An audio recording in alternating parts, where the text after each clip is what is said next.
DJDUBL.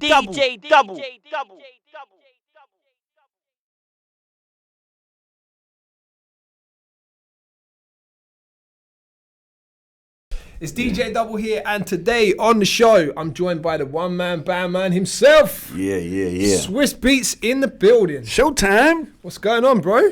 Oh, man, I'm just happy to be in my favorite town, you know? In your favorite town. I bet you say that everywhere. Nah, I mean, I really mean it here, though. London's your favorite? Yeah. What, above New York? I mean, it's my home away from home. You know, right now I'm currently liking the energy better here than New York. You know, I'm feeling more authentic here, which is the reason why I wanted to bring my show here. It's like, you know, the hunger that's here for creativity, I'm just attracted to. Yeah. You know, I just love the vibes here. We've got a lot going on in England right now. Big time. Crazy, man. It's crazy. So before we get into the real reasons why you're here, I got a few questions that, if I'm honest, I've always wanted to ask you. Okay. Some questions from the music fan, not from the DJ in me, but the real music fan, the hip-hop fan. So first up, is it true that the Ruff Ryders Anthem was the first beat you ever sold? No. It's not? No. Okay, I read online that it was. So what was the first beat you ever sold? It wasn't the first beat I sold. It was the first beat that people knew me on a major level. I did Banned from TV before, Ruff Ryders Anthem with Noriega, Pun, all of that, right? I did Run for Cover with Buster and Flip Mode. I did this group called the Reaps. I did I had to make it outside before I even like got accepted fully officially into my family's organization, Ruff Ryders. Ruff Ryders, Yeah, because they always looked at me as the DJ. They never really looked at me as the producer, you know, until they started, you know, hearing me work on, you know, like Cameron's album, his first album at that time. Yeah. And then it was like I proven myself, and then it was like, oh, okay, now you produce everything here. It's dope that you had to fight your way in. It wasn't just, the door wasn't just open, even though my whole life has been that. Even still, you know, even with the art industry, music industry, everything has been a fight. Because I just, you know, you can't just accept anything. You know, it's like, yo, you got to have those crossroads, and you got to just stick it through and just keep it pushing, you know? Yeah, man. Did you realize, like, at the time that you were making Ruff Ryders Anthem, did you realize how big that record was going to be at the time? Absolutely not. I made that record coming from Atlanta, going back to New York. Right. Because I kind of got deported to Atlanta. I kind of got deported to Atlanta. No more school systems would accept me in New York. Right. Which is crazy because I'm in Harvard now, right? Yeah. But that's how you know, like, life is just, you never know. But I didn't think it was. I just knew it was something different at that time. There was no samples. And I got the idea from going to the football games in Atlanta, and there was Pat rallies, and they would do these chants. It was like, what? And they would chant the school and things like that. So I knew I wanted to put the chant in the beat, and I knew I loved the synth sound that I had in there. And then it had like a bounce, but it was South, but it was still New York. And I don't know, it was just something different about it that I merged those worlds together. And DMX hated it at that time. He hated it, yeah. Oh, wow. That's a record, like, it's obviously from the early days of your production, but even listening to it now, you can hear how different it is compared to stuff these days. It was obviously, I'm guessing it was made before, like, Quantizing was a thing as well. So I never quantized anything. Yeah. I never used Simpty, I never used MIDI, none of that. Everything I've done has been freehand. Every music, every 550 songs. Even up to now? Yeah. Freehand. Yeah. I just love it.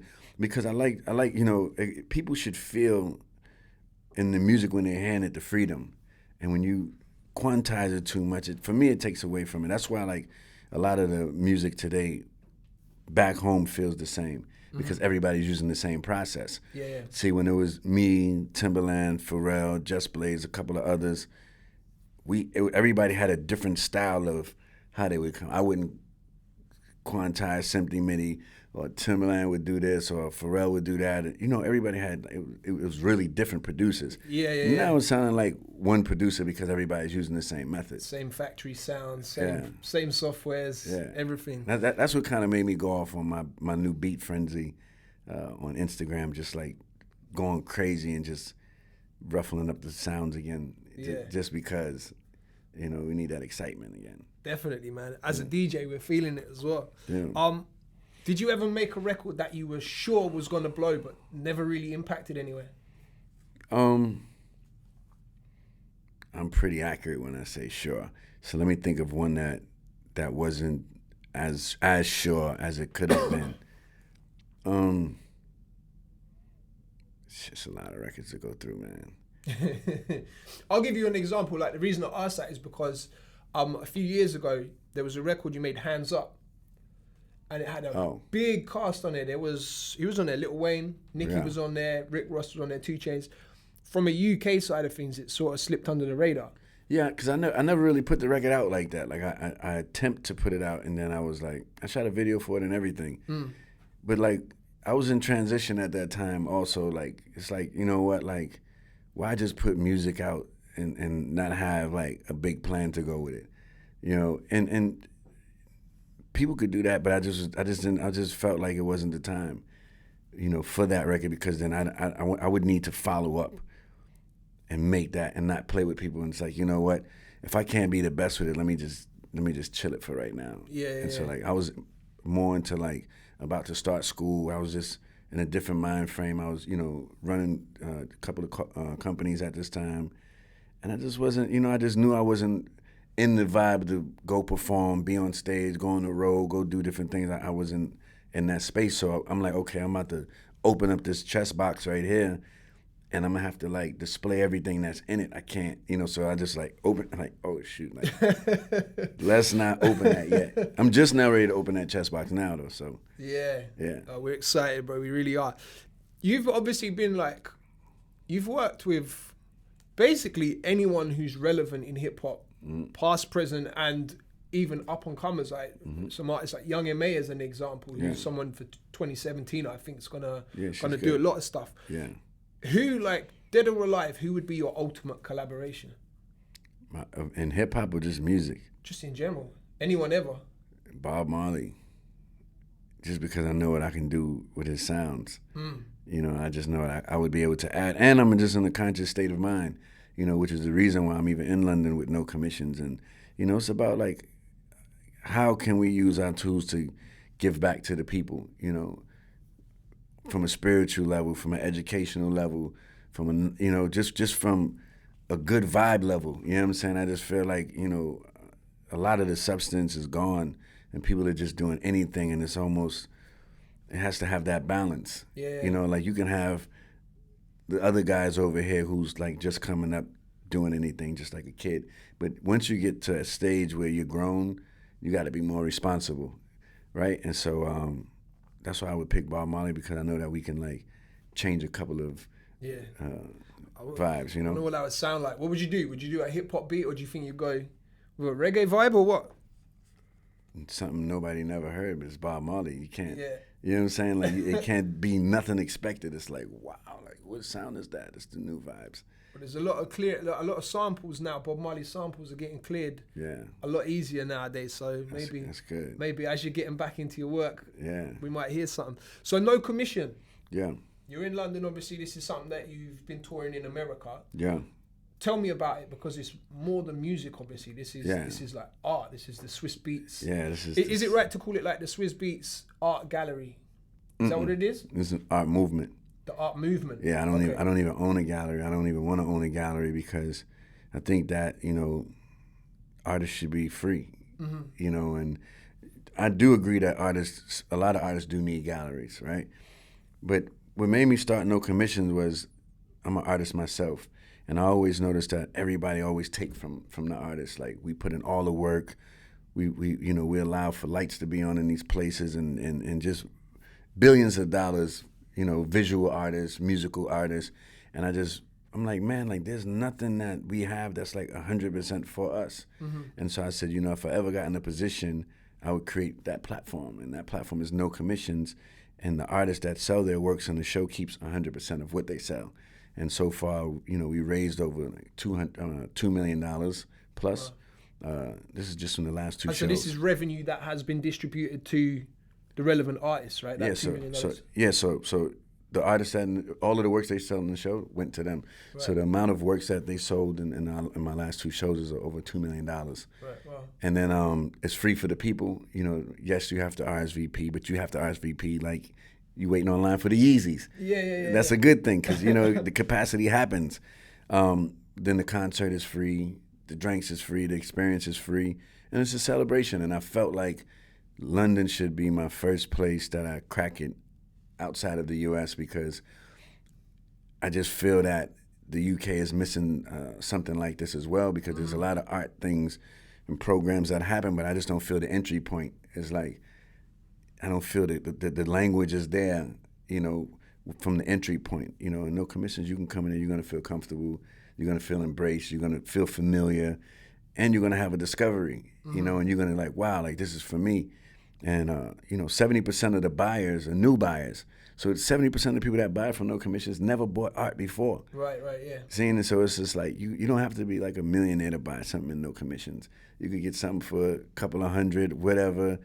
Or if you want to go big, we can go big too. But there's an entry point that's there for the people, you know? Yeah, I don't really know anything about art, so I'm hoping you're going to school me a bit here, and I'm going to check out the show while it's going on as well. Yeah. So, well, obviously, while we're talking about artists, you're actually talking about like painting artists, right? As opposed to, I mean, most interviews I do when we talk about artists, we're talking about rappers and singers. So yeah, but the musical component is a part of no commissions as well, right?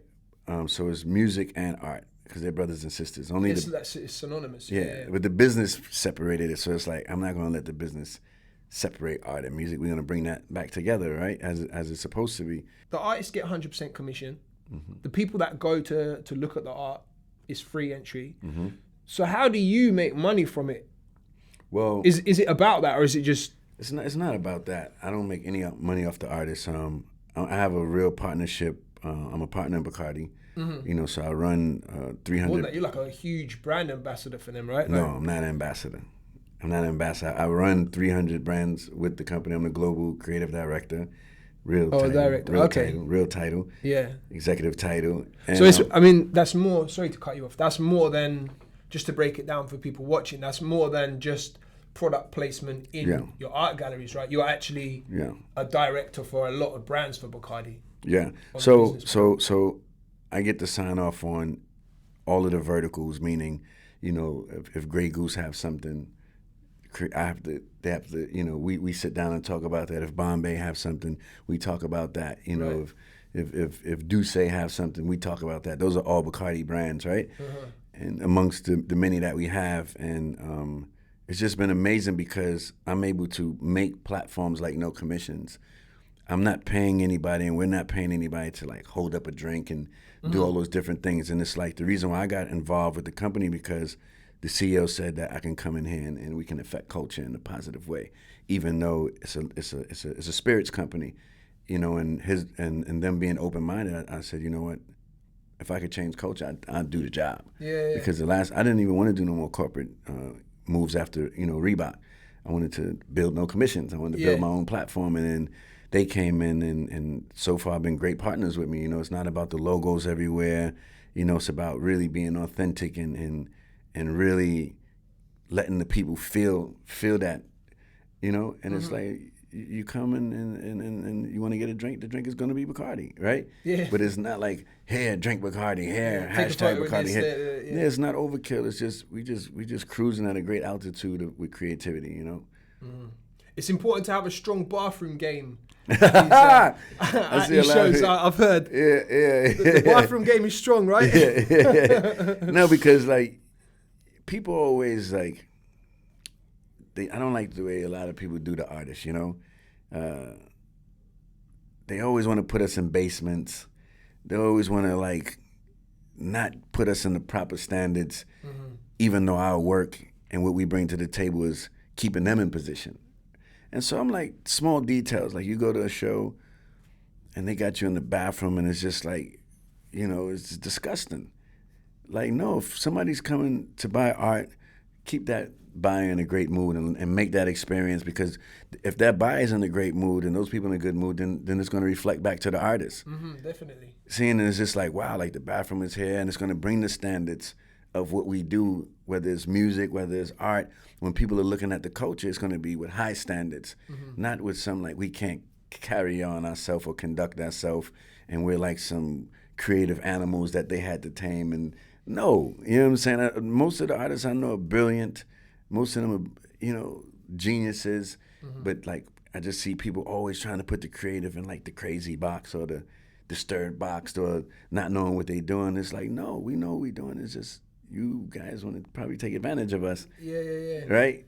But I'm just detail oriented. I'm glad that we got the freshest bathrooms. Definitely. The details count, man. They definitely do. Obviously, as we mentioned, like music, especially in hip hop, music and art run like they're synonymous. Hip hop is graffiti as the main thing.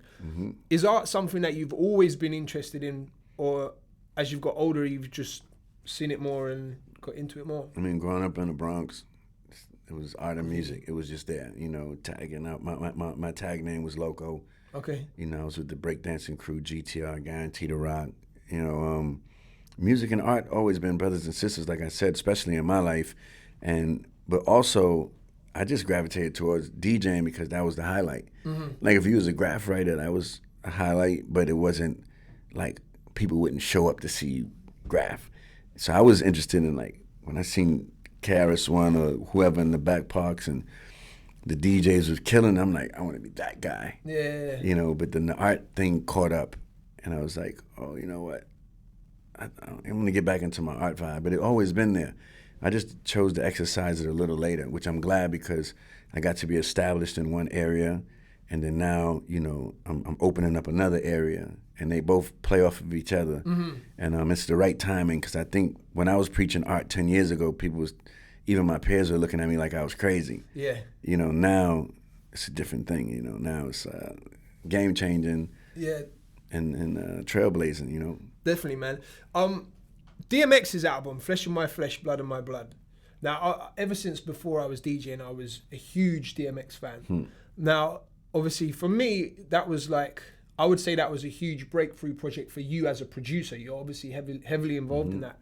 Now, with the album cover as well, was so different to everything else that was going on you on point. In that era, you know? Yeah. And so for me, like, I wanted to ask you, did you have any involvement around the visual side of it, because that was real artistic art cover. I mean, it's groundbreaking what DMX Definitely did with that album.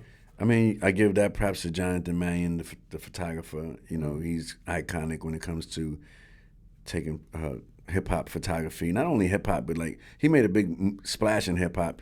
And I remember seeing that cover, and I was like, "What are we doing?" Like, I didn't like it at first. I wasn't exercising my artistic vibe like I am now. Yeah. I appreciate it now more than I did then because we were so street at that time. It was just like, come on, man. Like, I felt like we was crossing over too much. Right. You know, it was just like trying to be rock and roll or something. I don't know. It just didn't click. I was like, man, like I'm used to seeing him with a dog and 100 goons with us. Corner somewhere. Yeah, you know, I couldn't believe that we did that cover and it became a big hit, you know. Well, one of the most fundamental albums in hip hop, in my hip hop history, especially because I grew up listening to a lot of DMX, man. Back to art again, Banksy. Yeah. That's where my artistic culture stops. I know about Banksy, and that's about it. You a fan of Banksy? Yeah, you know, Banksy is a clever artist. You know, I wouldn't even say an artist. He's a clever movement. You know, on top of being an artist, and anybody that can provoke the mind to think outside of the box or to think curious is pretty special. You know, and what Banksy's been able to do with putting messages out there and, you know, just always having some substance to even putting ink or paint or canvas, or spray paint on a wall. It has to have something that goes with it that makes sense. And I respect that because a lot of people, they just put up things just to put up things and call it art, which is cool. But I like that everything you see with Banksy, even when he came and took over, you know, New York, there was all different things that made sense. Everything had a message. And I respect that. You know, of his movement. How does an artist break through into like the art world? right now, it's definitely social media. I would say social media. Most of my artists in the show is from Instagram. Right. You know, So you've discovered them through. Yeah, like thousands of artists now. Yeah. You know, so I pick most of the artists from no commissions, like right off of social media. Okay. You know, so I love it because a lot of those artists would never get chances for anybody to see their works, and it's like taking them from here and putting them in front of 1 million people in like 2 seconds. You know, and that's the power of social media, and that's how I started No Commissions, was giving the artists my social media platform and letting them shine and say, you know what, this is helping these people feed their families as well. You know, the artists would sell out works after just being on my Instagram. Yeah. You know, so what about adding value to something? So let's just, for example, say I do a painting. How do I know how much to sell it for? Like, how do these brand new artists that are just emerging get value to their name? You know, that's interesting that you're saying that, and I'm actually going to set something up for that, you know, on the educational side, that go with No Commissions. Because how do you price your work? Me, I paint, but I don't know how to price my work. I feel I feel that art is priceless. But, you know, you have to you have to start somewhere. You know, so I just think that if you could look at what's on the market, you know, and just start off, you name your price. You know, if you feel it's $700, it's $700. You feel it's $500, it's $500. Like, whatever you feel it is. But there's a way that you should gauge it. You should see what the market and see, you know, artists that's up and coming. What are the major sales that happen?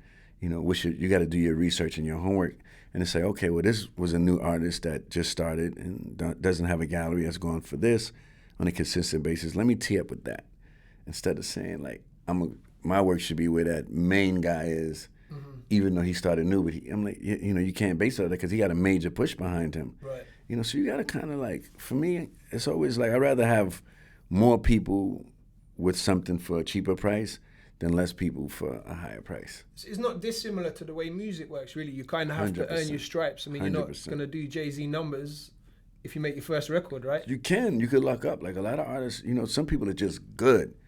You know, then you got to, like, evaluate yourself. Every demo is not going to make it. Right, yeah. Every rapper is not going to make it. Like, you know, so it's just like, even with selecting artists, like, a lot of people submit work. I mean, hundreds of thousands of people. And there's a lot of people that need work. And they're not like, they're not grading themselves on the test right compared to what's out there on the market, right? So if you know that this is the hottest rapper right here, how am I gonna? I used to always say when I'm producing, I'm like, can I play this in the club after a hit in the middle of the party? That's how I used to gauge my records. And we used to go to the club and actually play it in the middle of the party and test it. Just to test it. People would leave or they stay. You know what you have. Like, you got to really test your stuff. You know, put your work up against 10 other people and be realistic. Like, a lot of people are not realistic because they're passionate. So it's like, man, I'm the best, but are you? Yeah, that's a good analogy, actually. That's definitely a good way to look at it. Yeah. How do you know, as a buyer, how do you know what to buy, like what price to set for? I mean, have you seen stuff that you're like, whoa, I wouldn't pay that much for it? Yeah, I mean, first of all, for me, I don't buy because of what something is going to be worth and this and that. I used to. You know, my previous collection before I started the Dean collection is a lot of high-profile names and things like that, which I just bought for the wrong reasons at that time. It was more status. Is it just around hype? There's a lot of hype around these names, and to own one is... Yeah, and it's like I only collect mostly living artists now because I want, like, a lot of artists never get to see their success, you know, because after they pass away, then the estate have it, and the estate change different hands, and like that's not what I want to be able to say. I got this person's work. Wow, look at what this gallery that this person built for themselves, and be a part of artists surviving today. You know, not when they can't smell their roses, right? Yeah. And so when I see a pricing on something, it just depends on how I feel spiritually, because art speak to you, right? And you look at it, people like, man, some pieces I look at and be like, I don't care how much it costs, I want it, right? And some pieces are like, I would get it, but it's too expensive. And it's like, how do you gauge that?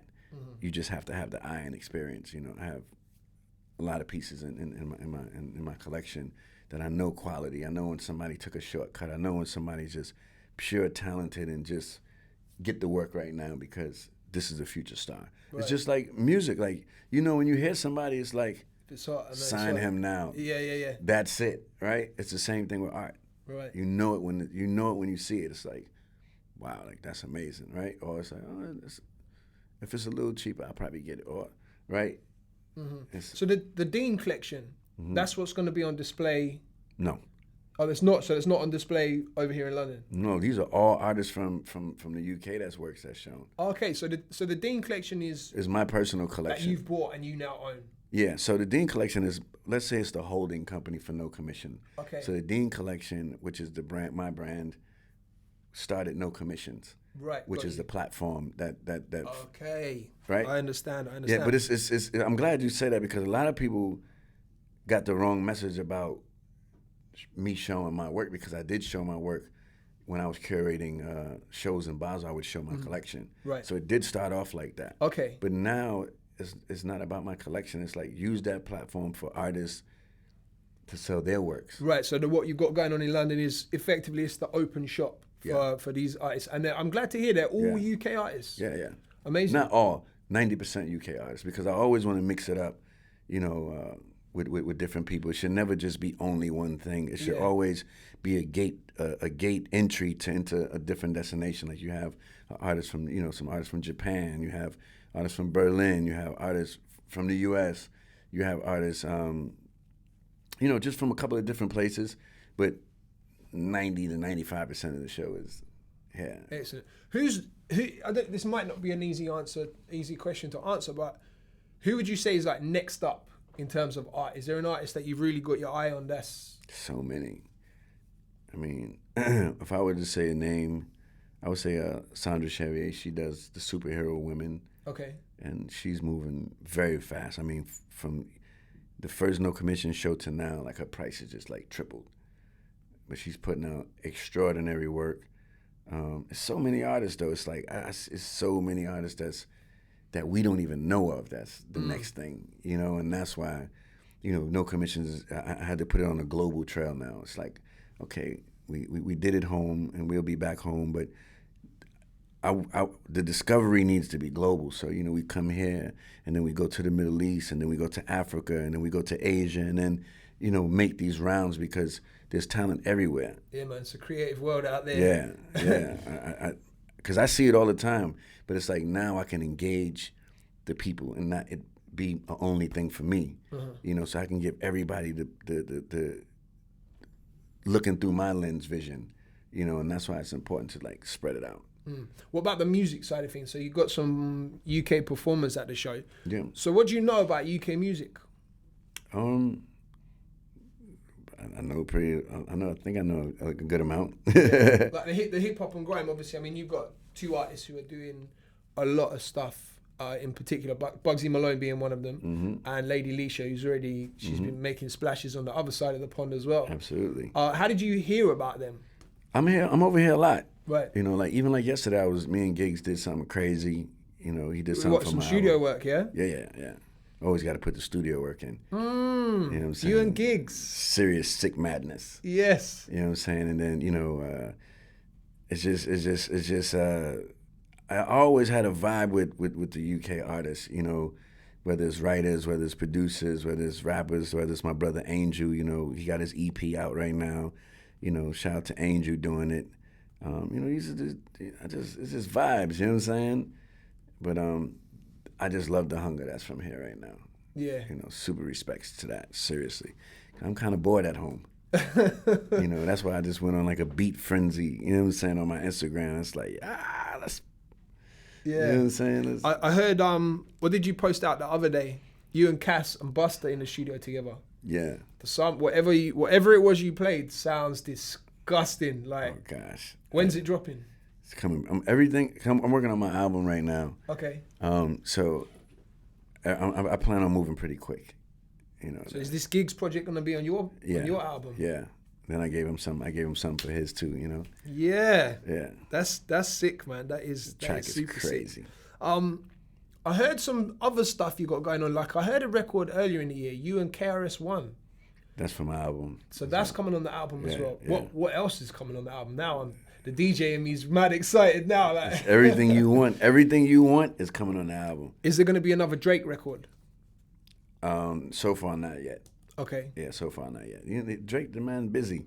Yeah. You know what I'm saying? Like, he busy, but if he want to get on something, it's always available. You two work well together, man. Fancy was it's a big record. A top record, definitely. Big record. While we're talking about Drake, real quick, he sampled the DMX record. How's it going down? I mean, I know you didn't produce the record, but what did you think of it? I thought it was great. You know, I thought it was great, and I thought it was a great way for him and X to like get back on better terms, which happened, you know, because you know, I just respect where X is at mentally right now, to where he's owning up to a lot of mistakes he probably made, you know, because it's just like, you know what, why should I down him when he's just doing what he does? You know, he doesn't have to. I don't have to agree with his sound. He's doing him. You know, people didn't agree with my sound. Yeah. You see, so yeah, he was very different at the time. Yeah. Very different. Yeah. So I think, you know, it was a good thing to see. You know, they tried to make it a thing when he went to the radio, and he handled himself very mature. You know, and that's different from X. Like, you ask him the same thing that he told you the answer to, it's going to be the same answer. Yeah. This was like the first time I seen him like switch up a little bit. I was like, oh, okay, he's in a great space. Like, his album's crazy. Like, man, when they hear that, that's. I already told you, man. I'm a huge DMX fan. So I hope you like this one. This one is. I feel like of recent years, he kind of dipped, and there was like an album. I don't know if it was an album or an EP or whatever it was. Something that happened last year, which didn't really resonate out anywhere. But yeah, I mean, you know, I think his project wasn't in the right hands for many years. You know, me, I personally take responsibility for what we're doing now. You two, your history, I'm guessing it's obviously way more than music. Like, yeah, I mean, we did everything together. You read his book, like, you know, I was his stick man. You know what I'm saying? Like, so we definitely brothers for sure. You got him back on track now, and yeah, I mean, he got himself back on track. You know, like, a person can only be on track if they're ready to be on track. Like, we can have we can do anything we want to do. We can have 100 guns pointed at him, say get on track. If he ain't on track, it's nothing those guns could do, right? The thing that I respect is that he want to go. You know what I'm saying? Like, all this time, like, I've been wanting to go. He just wasn't in the right space to go. But now he's like there. And that's why you see him in so many videos on this studio. He would never come to the studio if he didn't want to be there, right? So it's like, yo, he's showing up. Even before I came out here, he was in the studio, right? And I was like, okay, I'll be right back. Yeah, sick. Well, when you're done with no commissions in London, get back there, man. Please get. I can't wait. Get those studio sessions wrapped up. Let's get this DMX album. So I want to finish up with 2 questions. I'm going to put you on the spot. They are not easy to answer. Now, I see you doing a lot of homework. I try, man. I see. I respect people that do that. I respect that. I want to know from you, and this is going to be an interesting one. It's all right to put yourself at the top. Greatest rap producer of all time. Who would it be? Say that part one more time. Who would be, in your opinion, in my opinion, the greatest hip hop producer of all time? Hip hop. I'm not gonna put myself there. I still got more work to do. That's you right. I told you it's not easy, man. And I just don't want to like go with like a cool answer, because you know people just say cool answers, and we know that, and those people that they would mention are cool too, but. Let me answer this one right. Greatest hip hop producer. See, because I got to grade it like on a consistency. There's so many different factors, man. I know it's like I said, I'm putting the pressure on it. It's not an easy question at all. Yeah. The next one's even harder, in my opinion. Shit. So I would say the best hip hop producer to me, right, would probably be Premier. That is my answer too. Yes, I love that. I love that. Yes, they're out there. They're saying DJ Premier as well. See what happens when you think about something for a minute. Yeah, I say Premier. I love that. Yeah, I love that. Now, I think you must know what the next question is. The last one, rapper. Now, greatest rapper of all time. Who could it be? Of all time. Again, so many factors coming into play. Yeah, you know, of all time. See, and I can't, like, one thing I'm not going to do is just say the regular names just to say it and this and that. I got to really, like, get to it. I'm going to say DMX. And I know they want me to say Pac. I know they want me to say Big. But the reason why I'm saying X is because of many reasons. One, you know, the different levels that he can express his poetry on a street level, on a high level that's crossed over to millions of records, to maintaining substance, to having stories, party records, to collaborations with rock bands all over the world, you know, to being able to take a record and before all the festivals happening, he's doing Woodstock, you know what I'm saying? You know, it's just like from inventing and the invention of Spellbound, you know what I'm saying? From, you know, just so many factors that I'm gonna say, I just got to be selfish and say X. Say X, you know what I'm saying? And there are a lot of people that's lyrically probably at a higher game at this particular point right now, but they haven't had enough time in years to check the box. What I'm saying, 'cause I'm still watching and grading the test, so I can't skip you. They don't have the veteran stripes. Yeah, they don't have the veteran. It's not there yet. Now, I know a lot of people that could probably pen a little more sharper right now, you know, because you're young and hungry. But when I grade it, I gotta grade it like on things that's like checking like serious boxes. You know, like he's still the only rapper to go platinum with 2 albums in 1 year. You know, like at that time, like, you know what I'm saying? Like that's like, it's different now. That's like people physically buying millions of something tangible in their hand, different than a stream. Yeah. Have to go out and buy it. Yeah, it's like, that's physical labor. So now people could sit back and like just, it's handed to them, and that's like, it's a different type of thing. So that's why you're gonna see record-breaking numbers in different areas, because they changed the rules to where it's more digital. Those 2 albums, sorry, while it's been brought up, those 2 albums, so it's Dark and Hell is Hot, straight followed by Flesh of My Flesh, Blood of My Blood. Is it true that that was made in 30 days? Yeah, definitely. And Leo Cohen, I read, offered him, he said to him, I'll give you $1 million if you get the second album out by the end of the year. And that was Flesh of My Flesh, Blood of My Blood. It was probably a bet like that. Yeah. Mad. Yeah, we did that. Miami, we just went crazy. Yeah. It was fun. It was a fun album. I mean, it's not hard to make albums when you got a chemistry, you know, and then when you're hungry at the same time. The thing that slows down the process is people get lazy and then they get comfortable. So you rather be on a vacation, or you rather be with your girl, or you this or you that, and BSing outside. Our ribs were still touching at that point. Like, we were successful, but we still didn't make the transition to understand superstardom, right? We still was like halfway still more than halfway still in the streets. And more than halfway. Definitely.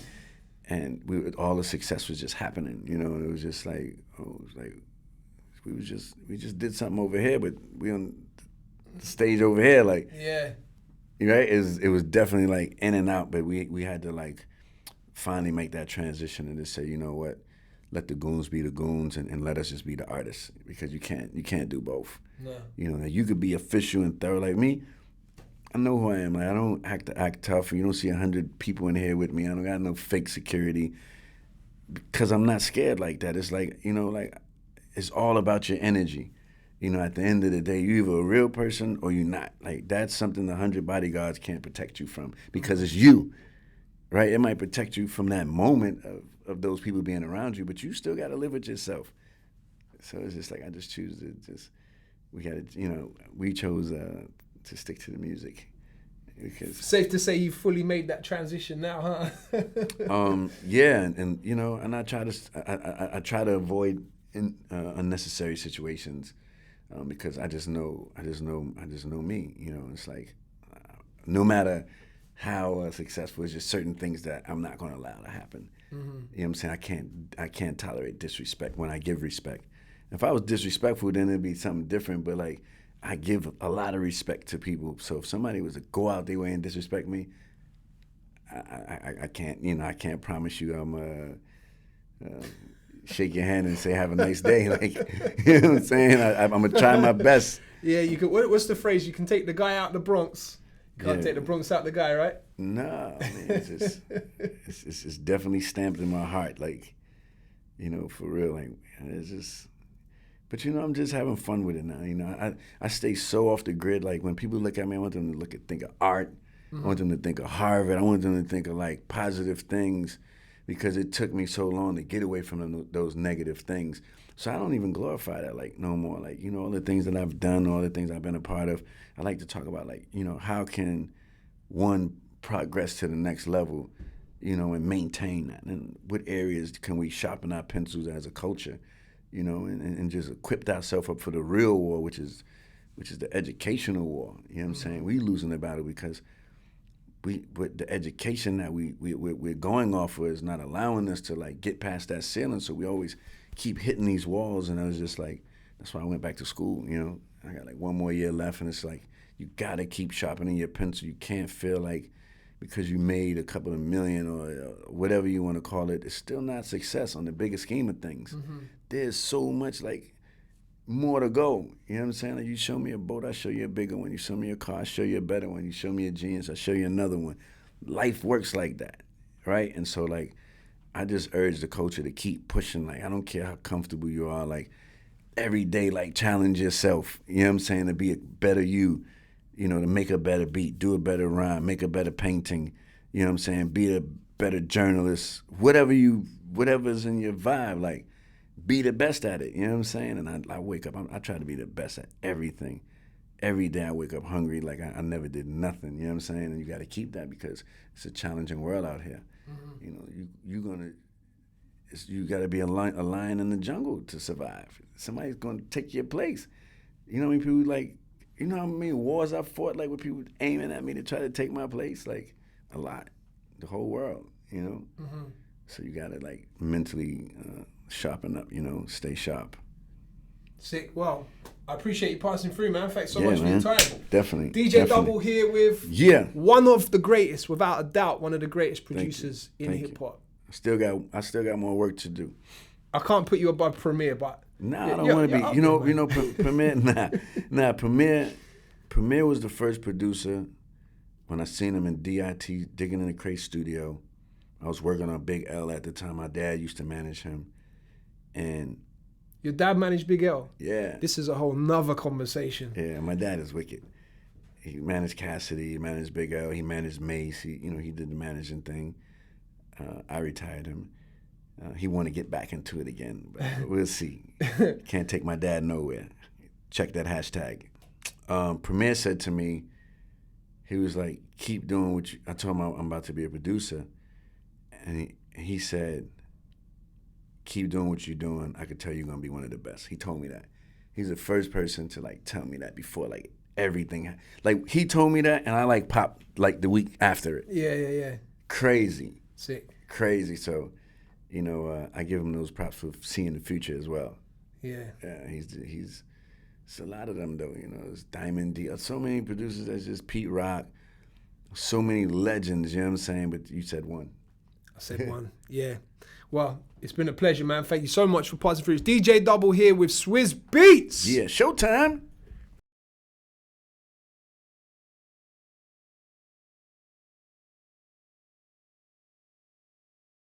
Yeah, I'm kind of honored, man. I see your emails all the time, see your videos all the time. So it's like, yo, I can't believe I'm doing this. You finally made it. You finally made it. Doing it. Feeling the pressure.